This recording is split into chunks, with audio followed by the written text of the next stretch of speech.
Monroe County now has a better grasp on what kind of hazardous materials are flowing through the area. The county commissioners announced the completion of the 2018 commodity flow study this morning. And first responders will use the data when preparing for hazmat situations.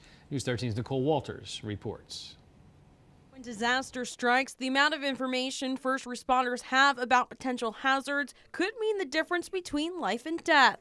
Monroe County Commissioner John Christie knows that firsthand as a volunteer firefighter for Shawnee Fire Company. If you have a situation at a manufacturing facility and you are responding to it, it is key to know what you're facing beforehand so that you can minimize any kind of problems that are at that facility. You can safeguard the lives of anybody in that facility and around that facility. Now, thanks to the county 2018 commodity flow study, he and all other first responders will be able to know exactly what hazardous materials are traveling through their jurisdiction and where they end up. Analysis of everything that comes in to any of the facilities in Monroe County, and it ranks them in severity and caution. The study was funded primarily by a PEMA grant and comes out every 5 years. But this time, officials changed contractors. It is night and day over what we had before. You can blatantly see the difference in the details from the 2014 version to this year's version.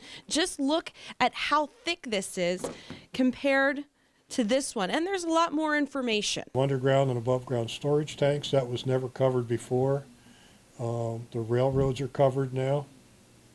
Even things that move on the river at this point are all covered now. According to Director Bruce Henry of Monroe County Emergency Management, all 9 categories of hazardous material are traveling through, but in various amounts. Flammable liquids are still the most carried material in the county, whether it be diesel fuel, gasoline, things like that. Henry adds there's not a lot of radioactive materials, usually only in the form of medical waste. Nicole Walters, News 13.